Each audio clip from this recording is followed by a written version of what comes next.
Hello student, आज की important session में आप सभी का स्वागत है। तो फ्रेंड्स, आज हम पढ़ने वाले हैं फॉर्मेटिव एंड समेटिव असेसमेंट के बारे में। हम जानेंगे कि फॉर्मेटिव एंड समेटिव असेसमेंट किसे कहते हैं और इसके बारे में कुछ क्वेश्चन को भी हम लोग देखेंगे। तो चलिए देर न करते हुए वीडियो को शुरू करते हैं। पहला हमारा टॉपिक है फॉर्मेटिव असेसमेंट। फॉर्मेटिव असेसमेंट किसे कहते हैं? देखिए, फॉर्मेटिव असेसमेंट जो होता है वो क्या होता है कि जब भाई हम कभी क्लास में जाते हैं, बच्चों से बातचीत करते हैं, तो उसके दौरान ही हम लोग जो असेसमेंट करते हैं, जो आकलन करते हैं, उसी को बोलते हैं फॉर्मेटिव असेसमेंट। थियरी पढ़ लेते हैं। Formative assessment is an assessment done during the instructional process for the purpose of improving teaching और लर्निंग। ये क्या करता है? ड्यूरिंग, उसके दौरान ही, जब हम लोग टीचिंग करवाते हैं, लर्निंग करवाते हैं, तो उसके दौरान ही यह असेसमेंट होता है, यह आकलन होता है। इससे हमें क्या पता चलता है? बच्चे की क्षमता कितनी है, बच्चे में कमियां कहाँ कहाँ हैं और उसको हम लोग कैसे दूर करेंगे, उसका हमें जो है पता चलता है। और फॉर्मेटिव असेसमेंट जो होता है वो इस क्रिया के दौरान ही किया जाता है। इसका मतलब हम लोग को तुरंत फीडबैक देना होता है। तो देखिए, इस डायग्राम समझते हैं हम लोग। जो बच्चे की एक्चुअल परफॉर्मेंस है उसको जानने के बाद हम लोग फॉर्मेटिव फीडबैक देते हैं, और जो डिजायर परफॉर्मेंस, मतलब जो हम लोग परफॉर्मेंस चाहते हैं उसके अंदर करना, वो हम लोग करते हैं। इसको और अच्छी तरीके से समझते हैं। Example of formative assessment. Formative assessment कैसे होता है? हम लोग क्वेश्चन और आंसर सेशन रख सकते हैं। ये असेसमेंट करने के लिए हम बच्चों से क्वेश्चन पूछ सकते हैं, बच्चे उसका आंसर बता करके इस असेसमेंट को काफ़ी अच्छी तरीके से कर सकते हैं। Observation during class activity. Class activity के दौरान हम बच्चों को देखकर ये असेसमेंट कर सकते हैं कि बच्चा क्या कर रहा है, बच्चा कैसे सीख रहा है। सेल्फ असेसमेंट भी कर सकते हैं और पीयर्स असेसमेंट भी कर सकते हैं। मतलब यह असेसमेंट हम खुद से भी कर सकते हैं और बच्चे को दोस्तों से भी उसके बारे में पूछ सकते हैं कि बच्चा कैसा है, उसका इंटरेस्ट कैसा है। और क्या होता है? Feedback on student work. हमें इस असेसमेंट के दौरान ही क्या करना होता है? जो स्टूडेंट का जो वर्क है उस पर फीडबैक देना होता है। आइए इस डायग्राम के माध्यम से हम लोग काफ़ी अच्छी तरीके से समझते हैं। देखिए, पहले हम लोग को देखना है कि स्टूडेंट का इन्वॉल्वमेंट किस चीज़ में है, स्टूडेंट किस चीज़ में इन्वॉल्व है। तो उससे क्या पता चलेगा हमें? उसके लर्निंग प्रोग्रेशन की पता चलेगी कि मतलब वो कितना, वो लर्निंग उसकी प्रोग्रेस हो रही है, उसको कहाँ कहाँ दिक्कतें आ रही हैं। जब हम लोग गैप जान लेंगे, आइडेंटिफाई द गैप, मतलब हम लोग जान लेंगे कि उसको कहाँ कहाँ दिक्कतें आ रही हैं सीखने में, तो हम लोग क्या करते हैं? उसका निवारण करते हैं और उसको फीडबैक देते हैं कि ऐसा करना चाहिए, ऐसा नहीं करना चाहिए। ये हम लोग उसको फीडबैक बाद में देते हैं। तो ये तो था फॉर्मेटिव असेसमेंट। देखिए, एक प्रीवियस ईयर में क्वेश्चन पूछ चुका है फॉर्मेटिव असेसमेंट के बारे में कि फॉर्मेटिव असेसमेंट किस चीज़ में हेल्प करता है। ऑप्शन है providing qualitative feedback to learners to improve. Learner को क्वालिटेटिव फीडबैक देता है इम्प्रूव करने के लिए। दूसरा है creating an environment where learners can compete with each other. यहाँ लर्नर को एक दूसरे से कम्पीट करवाने के लिए, मतलब प्रतिस्पर्धा करवाने के लिए बोल रहा है।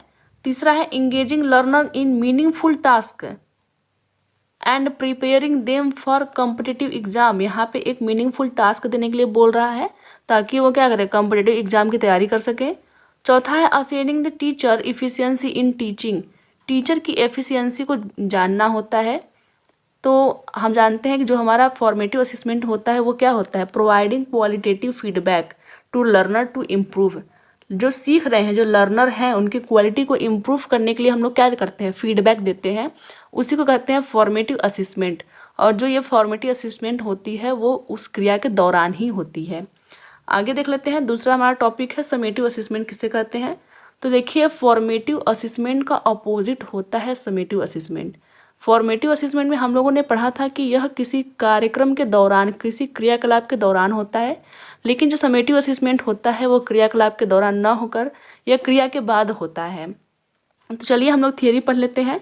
Summative assessment takes place after the learning has been complete. जब लर्निंग कंप्लीट हो जाती है उसके बाद ये की जाती है। And provides information and feedback that sums up the teaching and learning process. उसके बाद क्या होता है? एक फीडबैक देते हैं जो टीचिंग और लर्निंग प्रोसेस में वो सीखा गया है।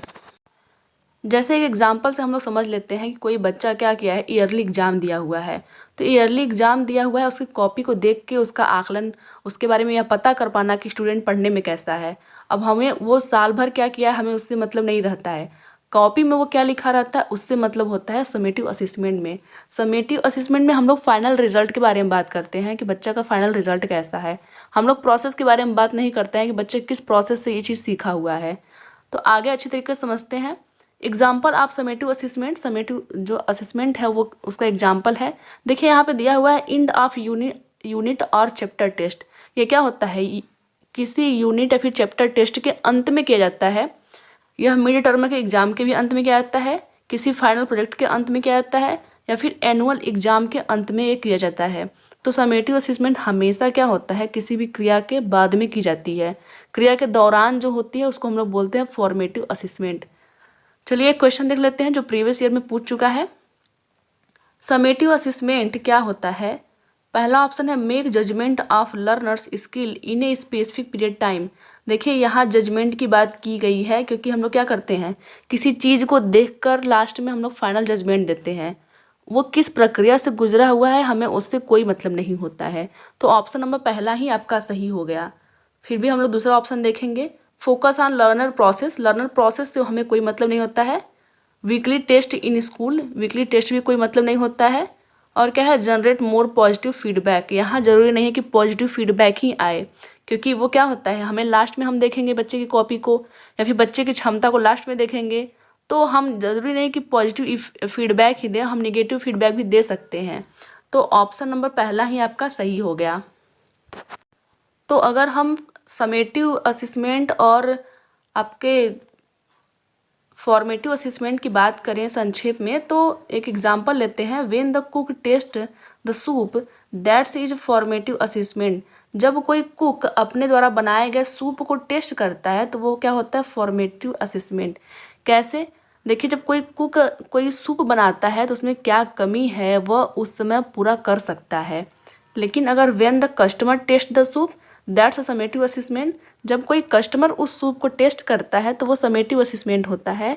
कस्टमर क्या करता है, उस चीज़ में सुधार नहीं करता है, वो अपना फाइनल रिजल्ट देता है कि सूप अच्छा बना है या फिर ख़राब बना हुआ है।